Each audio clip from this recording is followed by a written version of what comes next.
podcast in the living room. There we go. That was pretty good, actually. I'm going to try that again.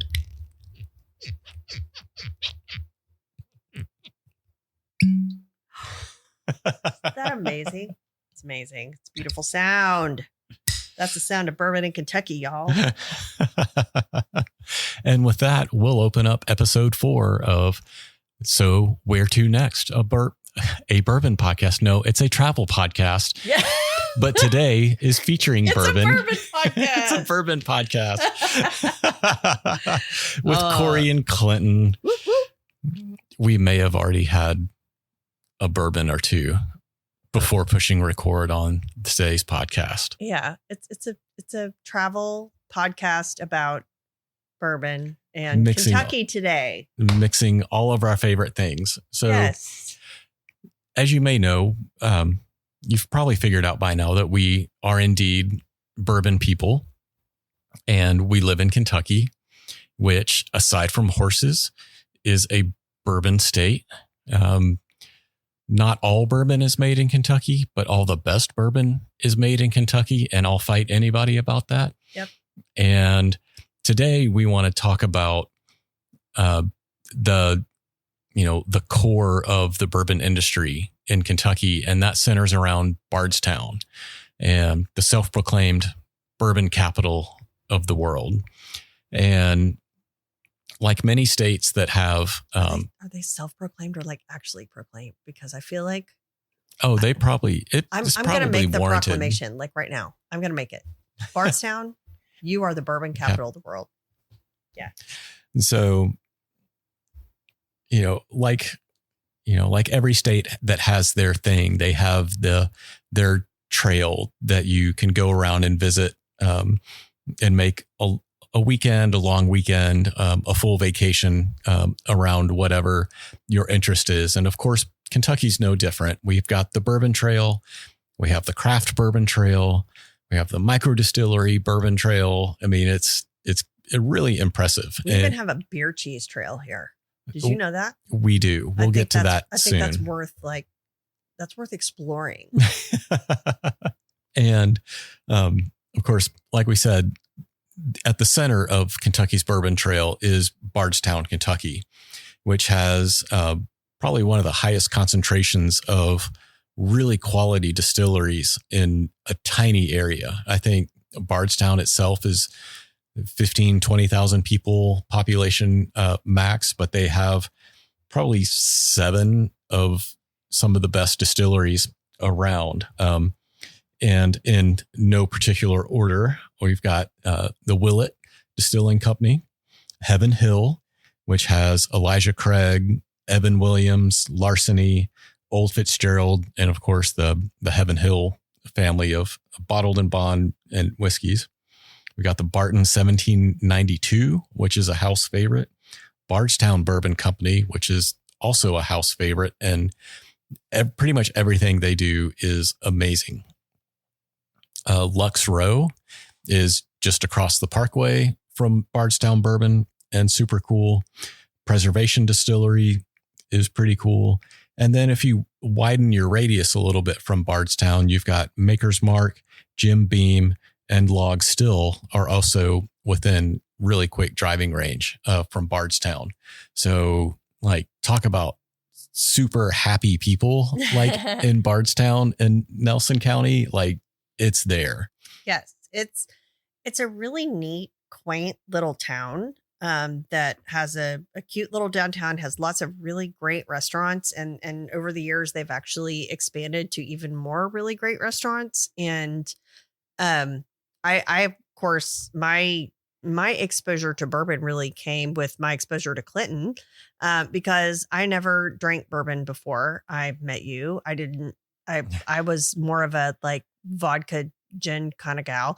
So I was really interested when one of our first dates, when we were first hanging out, we went to see a Chihuly exhibit at Maker's Mark, and it was stunning in every way. But for me, it was more about, look at this really awesome history that these people have that live here and work here and have been making this bourbon for generations. Yeah. And they have these really neat family stories to tell. I don't have that. My family came over on a boat in 1913. That's my story.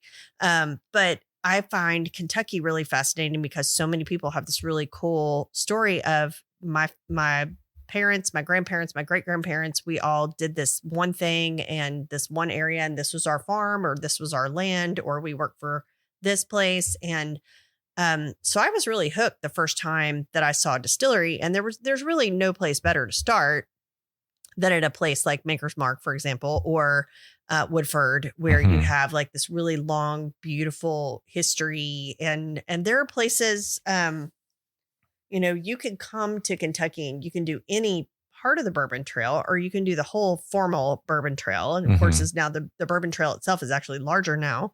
Yeah. And like Clinton mentioned, the craft Bourbon Trail is crazy. I mean, you could go to Louisville and do the urban Bourbon Trail and just hang out downtown. All you have to do is cross the state line, and there's a distillery everywhere, within 100 yards probably at this point. Everywhere you go. And let's tell everybody why that is, because we are bourbon stewards now. So that's right. That basically makes us bourbon ambassadors, kind of. So and evangelists for sure. And evangelists.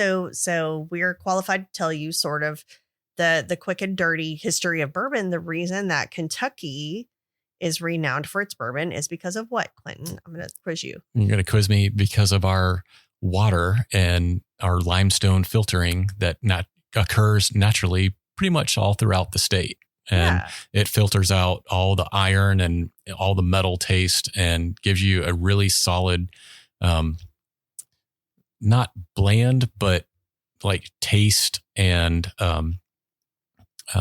like interference neutral water to start your bourbon distilling with. So like really crisp, clear, filtered water, naturally filtered water. Yeah. That then later becomes bourbon after the distilling process happens. So there's no better place if you live in Kentucky and you want to explore and you want a cool little place to go hang out for a weekend. There really is no better place to start that than Bardstown.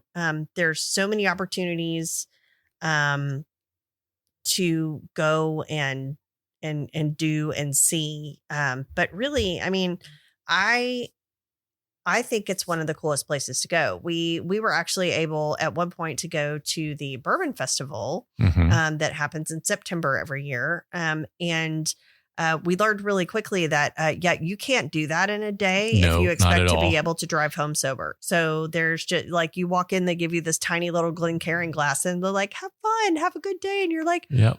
Okay, awesome. All tasting. And then you're like, we didn't even make it out of the craft bourbon section. We did that intentionally. We went to the, they have the big bourbon distilleries on one side. We're like, okay, well, we've done those. So let's come over here and let's check out the little craft bourbon distilleries because we hadn't tried a lot of those. Well, yeah, it's good luck making it out of there. And then you're going to have to hang out at the food trucks for a while. So you are ready to go home when it's time. But it really is a cool place and they have neat little festivals. And at the time when we went there was this really cool speakeasy and just neat things to do for grownups who want to go and hang out and be grownups for a weekend. It's a really cool place to do that.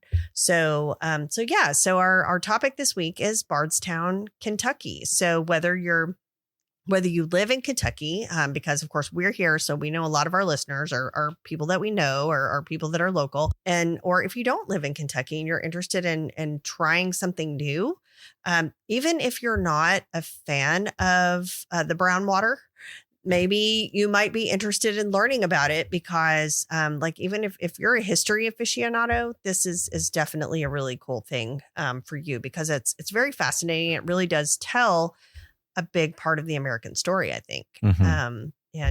So it's super cool. And so typically how we want to divide up our review of a place is we want to talk about the food, what to do, and where to stay. That's our eat, play, stay formula. For sure. So, of course, we always have to start with food. Yes. Food, of course, is my most favorite part of anywhere we ever go. Um, I don't actually. Oh, I don't remember the first time we ever went to the bar at Willett. I think maybe it was. I don't even remember. Maybe it was the first time we ever went to Willett. We went to the bar at Willett. Yeah, I think so. And then we went back a year later for our anniversary because we had such a great time. Then we went back another time or two. Yeah.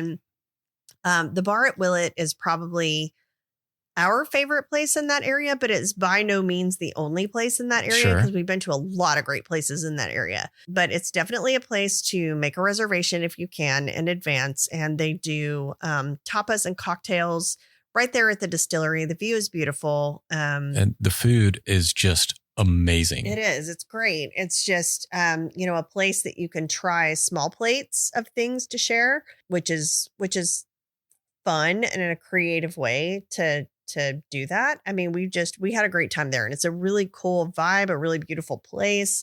The surrounding view is beautiful. It's interesting though, because Bardstown, it's like not really that far outside of downtown Bardstown. It's not far at all. No, not far at all. But at night, there's no lighting. It feels like you're 20 miles away. So good luck finding the place in the dark is all I have to say about that. Because our first time, I think we passed it a few times. We were like, oh, wait, that's where we're supposed to turn. Or we didn't go far enough. Yeah. And I thought for sure we were on the wrong path. And but it's lovely. And, a couple of times that we've been there, we have had the great fortune of meeting people that work there.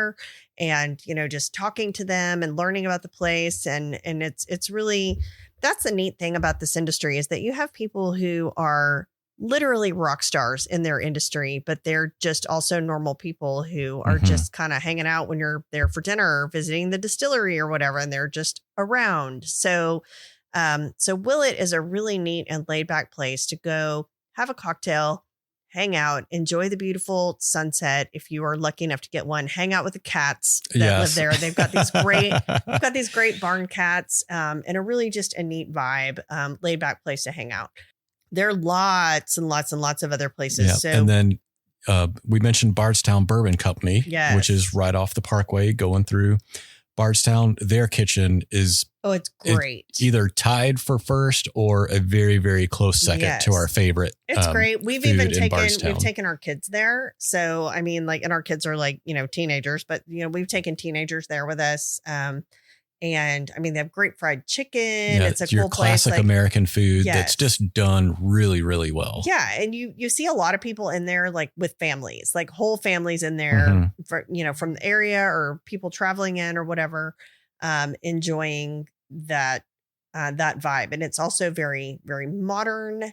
It's a cool distillery. Casual, very casual, but it's a cool distillery to tour also. I mean, just the vibe that you see from driving by on the Parkway is really cool because the new rick houses or the most recent rick houses that they've built, you can actually see the barrels inside these glass walls as you're driving by on the Parkway. And that's just a really kind of fascinating thing to just be able to see. It's a really neat sort of welcome to Bardstown when you're driving in. Yeah. It's the quintessential. But the food is great. The bourbon is really good. I mean, I think they are actually, they are starting to distribute their own bourbon now that they're making. Early on in the process, they were doing a lot of blends from a lot of different places. But it's just a really very modern, neat take on a very old industry. It's very cool. And then next in line would be Mammy's. It's like your downtown diner that has hometown everything. Breakfast lunch. It's so good. Yeah, it's so good. Definitely a great place to check out if you need a place for lunch and dinner. It's laid back. It's big. There's lots of places to sit. And then the Rick House. Yeah, for definitely your more upscale dinner. Oh, yes. If you want a awesome hunk of red meat, this is your place. Yeah. It's so good. It's in the cellar of one of the historic houses, right where the Kentucky Bourbon Festival is, where it's held every year. And you go down these stone steps, go through the stone door, and you're surrounded by your just absolutely quintessential cellar steakhouse. Yeah, it's and really cool. They have, of course, an amazing bourbon selection. And the food is just stunning. Food It's is so great. good. Service is great. It's awesome. Yeah, it's definitely an experience. That's your more elevated, super nice dinner out type place. Yeah, that's really, it's so nice. And then not far from there is a place that's relatively similar in more upscaleness is the Old Talbot Tavern. And that's also a bed and breakfast. So you get, you get some double dipping there. But the Talbot Tavern is really famous. Talbot. Did I put an R in there? Talbot. Talbot. Sorry. Talbot Tavern. So the Old Talbot Tavern. Say that 10 times real fast. Talbot Tavern. There you go. There we go. Okay. It's a cool place. It's really neat. It's one of those historic Beautiful from the 1700s stone buildings fireplaces that has been a tavern since the country began, pretty much. And like all things Kentucky, of course, there's some Jesse James folklore that, there's some bullet holes in, various walls that are attributed to him on various heists when he was passing through. And even in our next county, in Logan County in Russellville, there's folklore of him shooting the wind vane above the courthouse. Oh, he was all over the place. And so that's a super fun restaurant. They've, again, fried chicken's a thing here in Kentucky. Obviously, we're the home of KFC over in Corbin and London. So that's, that's definitely central to Kentucky's identity as well. And like the buttermilk biscuits and, just homemade jams. Like I could go on forever. All the things. Yes. All the Southern food here in Kentucky. But, so the Talbot Tavern is a really good segue into talking about where to stay. Oh, we still have one more. Oh, wait, what'd we miss? We missed our one of the most unique dinner options in Central Kentucky, the Kentucky Dinner Train. Oh my. And we have not experienced that yet. We have not. But it's, like my shirt says, we haven't been there yet, but it's on our list. That's right. And that's something that we're just going to have to try like within the next year or so. And I would say it's a fairly upscale, from what I've seen, dining experience. You are on an old diner car and you hop on the train and you go, I don't know, however many miles. And then you turn around and you come back to Bardstown and it's tied in with the Kentucky Railway Museum, which is down in New Haven, just maybe 30 minutes down the road. And so they run that. And it's one of the more unique dining experiences in Central Kentucky for sure. The whole place is super cool. I mean, there's so many places that even as many times as we've been there, we've not seen it all. And I was fortunate enough in my role as faculty at WKU to have a student who now works in the bourbon industry in that area. And so got a lot of recommendations from her, which is really cool. And then I have somebody on my team now that's has family from Bardstown. And so it's one of those places that if you go out and you look at user reviews, like we've talked about before, to look at, where the places people go and the things that people do. When we were first going, like the first time we ever went to Bardstown, there really wasn't a ton of stuff there, but the community has grown. I mean, the community is still the community and like really tight knit Southern community, but they really have grown. And I think the tourism industry has really helped that community. I mean, it's a huge asset to that community to have the bourbon industry there. And I mean, the bourbon tours that you can do there are cool. I think we, when we did our first big long, we did just a weekend in Bardstown. So we went up, I think maybe Friday night, had all day Saturday, and then maybe half a day on Sunday before we came home. And we did 7 distilleries during that time. And we could still walk. Yeah. Like it was great. Because I mean, in a way, if you've been on one distillery tour, you've been on all the distillery tours. However, they really are all distinct and unique in different ways. And like, for example, Barton 1792 doesn't even do tours anymore. Right. So we're really lucky that we got to do that, because I think they're still that we got to see is probably one of the coolest Mm-hmm. that we've ever seen anywhere.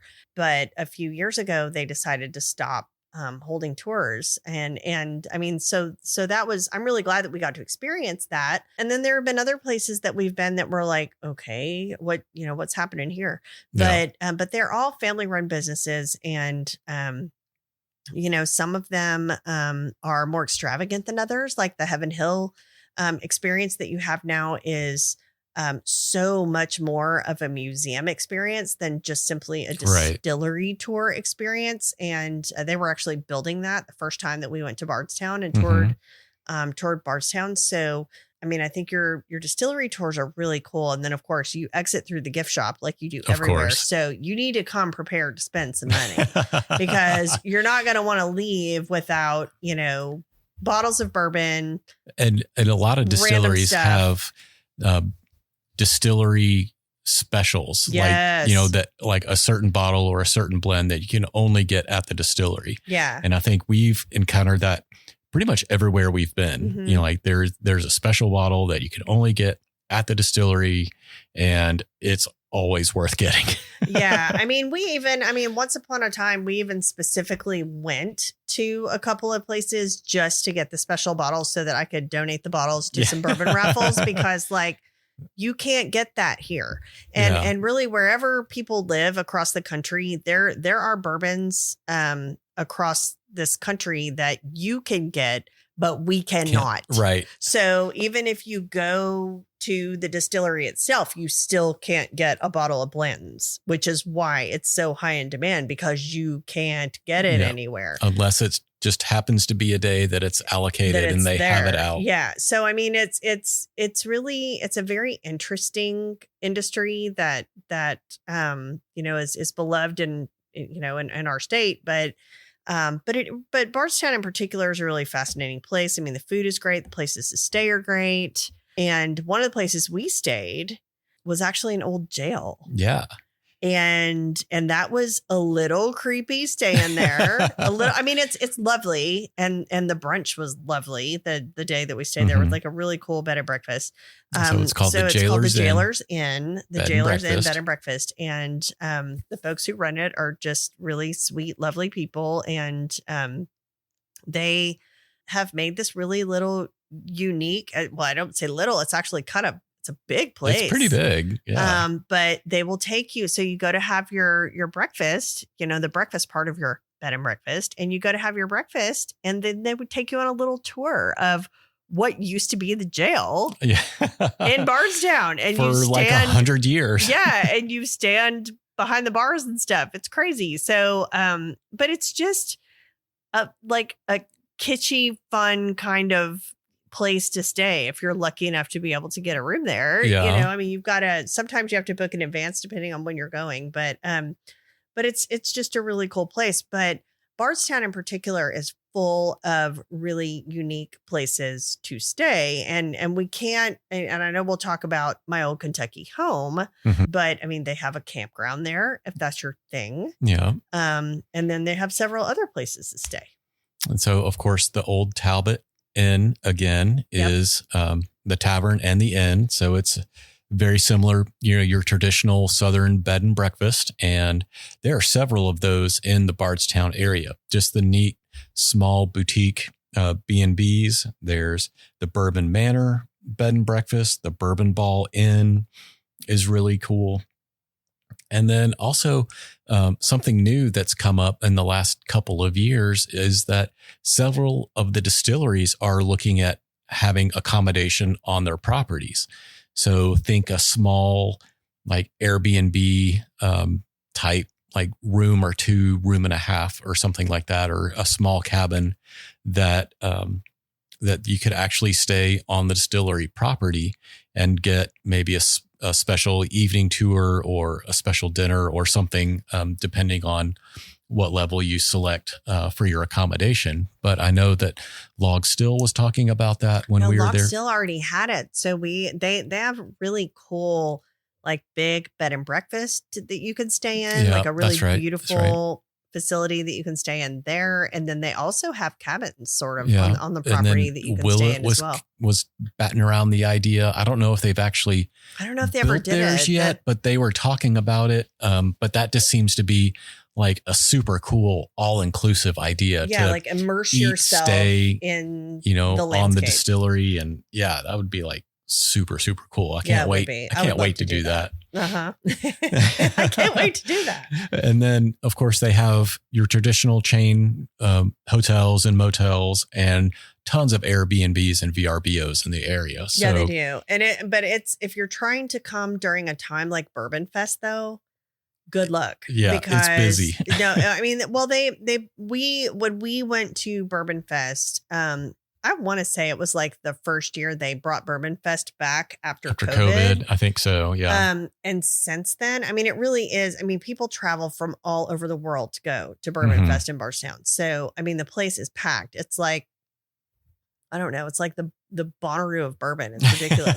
It's so crowded, and you're around a bunch of people that all really like the same thing.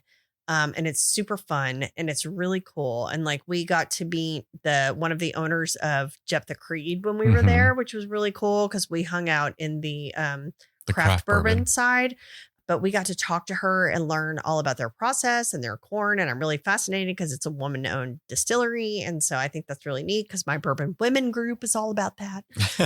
But it's just there are a lot of really neat stories that you can hear from people. And of course, Clinton and I are both storytellers by trade. Yeah. And so we're both really fascinated when we get to meet people that have stories like that to tell. So, I mean, you have to really kind of be curious about not just bourbon, but perhaps Kentucky or just the area and what makes it what it is. It's a beautiful place. There are horses everywhere. Bardstown is a rural community. But there are lots of places to stay, lots of things to do. It's close to Louisville. It's not terribly far from Lexington. It's like in a really cool part of Kentucky. Place. Yeah. And if all that is too overwhelming to DIY your own trip, then there are tons of tour operators that will load you up in a giant bus, in a giant bus limo. Yeah. And they will escort you through the Bourbon Trail, usually leaving from Louisville or Lexington. And we'll go to Bardstown and Frankfort and Lawrenceburg and some of the other distillery towns. And you have a complete guided tour where you're escorted and, you've got your transportation all taken care of. So as long as you can stay with your group, you can tour the Bourbon Trail. I mean, I'm not sure that I can remember a time that we've been up there that there wasn't a bachelor party involved. Yeah. Well, I think we were in, where were we? Probably in the Frankfort area at, I think the worst one was at Four Roses. At Four Roses. Yeah. And there were like a bunch of dudes like, woo, like partying on the Bourbon Trail. So, I mean, you do see a fair amount of that. It's also all in good fun though. Like I celebrate that with people. And so a lot of the distilleries, both in the Bardstown area and in other areas now have restaurants. They have really cool little bars. Like Woodford Reserve has a really neat little cocktail situation they have going on. There's just Jim Beam has a really great restaurant. Oh yeah. So I mean, there are so many places now because it used to be like, okay, there are no restaurants anywhere near where I am. I'm in the middle of nowhere, but I'm visiting all these distilleries and I probably should eat something. Right. You need to do more than just drink bourbon. Just stand around and taste bourbon all day. But I mean, it's a very easy place to visit. It's an easy place to get to. It's an easy place to love. And it's just one of those places that you want to, it's like your favorite book you want to keep reading over and over. It never gets old. It's always a good time. There's always something a little bit new and different. I'm really excited to hopefully get to go up and experience some of that stuff during the holidays. Because they have so many events and each distillery has a lot of things going on. So if you're not from Kentucky, we would really encourage you to check it out. Even if you're not a drinker, if you don't drink alcohol, that's okay. Believe it or not, that's okay. We have taken the kids with us on a distillery tour before. They did not love it. I'm going to be honest, but because they don't appreciate the family history and the stories. Yeah, no, I mean, and that's the thing. It's like, it definitely is something for you and your friends, or you and your significant other, or your spouse, to like have a grown-up weekend and go do, for obvious reasons.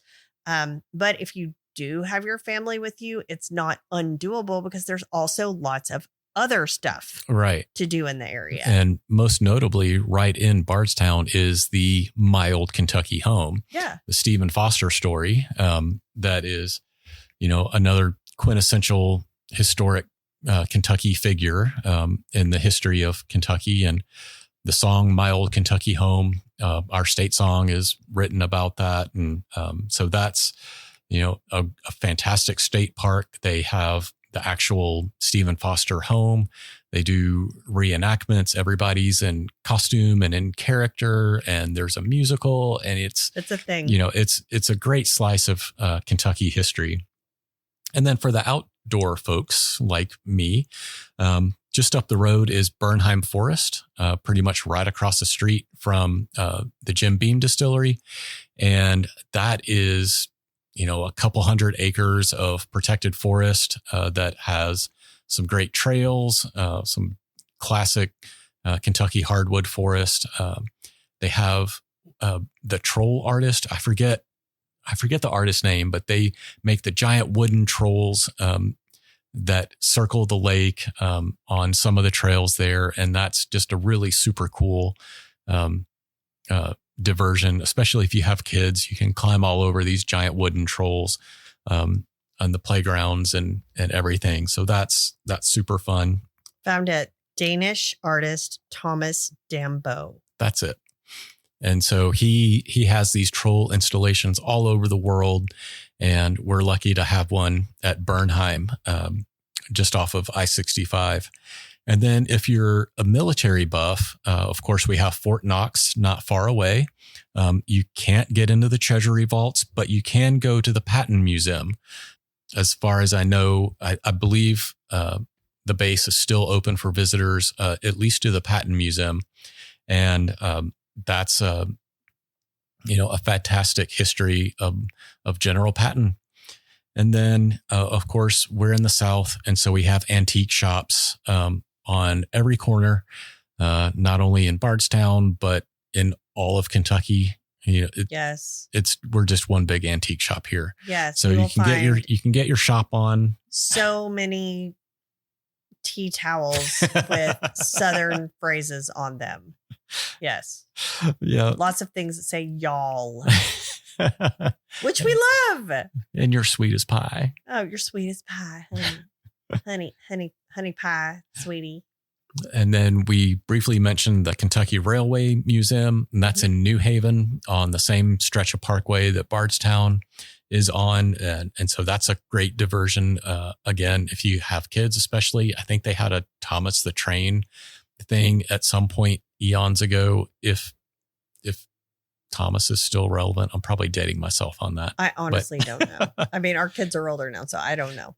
And then, of course, there's this, great little boutique shops and little restaurants, pretty much everywhere. Coffee shops and liquor stores, like not like liquor stores like liquor stores. It's like a really awesome bourbon shops, curated shops with people who could be like, look, I've got these rare things and these are really cool, and check this out or whatever. And they're not trying to price gouge you, but they might have something rare, which is nice. And so for bourbon collectors, I mean, you will see people that come up here from wherever, and they're here to buy the bourbon. Right. And they come and they buy the bourbon. And we're in several groups on Facebook and otherwise where, like we follow what they release at Buffalo Trace every day. And one day I just so happened to be up there And actually this happened in Clinton too. Like we just so happened to be up there and it's like, okay, what's on at Buffalo Trace today? And let's just run over and go to the gift shop and buy some great bourbon at actual cost instead of paying 4 times instead as of much secondary at our price, local liquor store. But they really, just like you would go in California to a vineyard and talk to somebody who's very knowledgeable about wine or whatever. I mean, it's the same thing here. It's just a different spirit. But it's America's spirit. And it's, of course we have the Kentucky Derby here and we have so many wonderful things that kind of make this place what it is. But if you're looking for a very accessible place that is not bougie and not full of itself and has a reasonably lot to affordable. offer, it's affordable. There's places to stay on every level of the spectrum. If with some advanced planning, you can stay in as great or as simple a place that you would like to stay in. It's very easy to get to from major cities or from wherever you might live in Kentucky. And it's just a great weekend destination. Yeah. I mean, you could easily spend more than a weekend there, but it's perfect for a weekend. But if you're wanting to do something like the Bourbon Fest, it's probably already booked and it won't be until late September at this point. Next year, but it's probably already booked. Yeah, We so have learned go ahead that the and hard start way. making your plans. Yeah. Like if you want to go up there for a day, great. You could do that. Or if you want to stay, in Louisville or you want to stay somewhere outside of Bardstown to be able to go to the Bourbon Fest every day, you can absolutely do that. But if you're wanting to stay inside Bardstown, it's really hard to find a place to stay. It makes me sad because it's a really neat event and I would love to be able to continue to go, but you really kind of need a place to stumble home to when you're done with the day like that. And then finally, we can't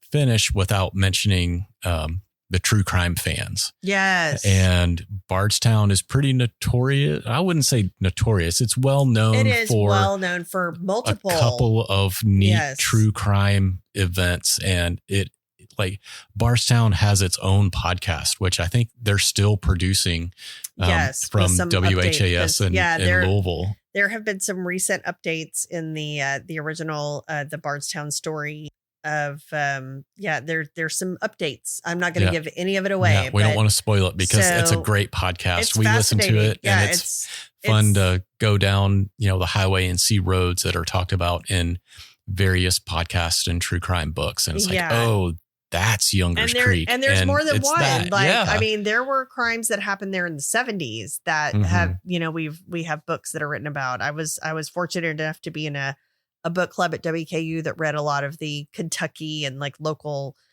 true crime books. And that was a couple of them actually were based in that Bardstown area. Yeah. So they are really well known for some rather sensational and actually very modern day crimes. Yeah. If that's your jam, you've probably already listened to it because it's really popular. But it's really fascinating. It is very fascinating. Yeah. So it's a little weird when you're driving down the street and you're like, oh wow, this is where that happened. But I mean that happens everywhere anymore because people just really are fascinated by that sort of thing. But if that is your thing, then that's a place to chase that down for sure. Yeah, absolutely. And so that pretty much concludes our overview of Bardstown, Kentucky, Bourbon Capital of the world. It is. You should really go there. Check it out. It's a fun place. Maybe we'll see you there.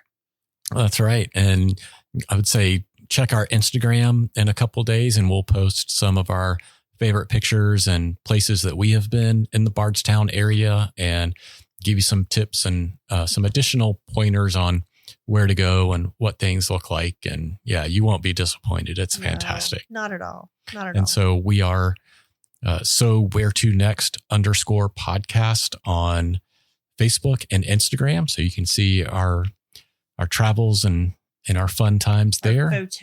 Photos. And then, of course, we got to give a shout out to Corie's dad for providing our intro and outro music. Whoop, whoop, Mark Burrell. There you go. And I think that's pretty much got it. So cheers to where to next. So where to next, Betty?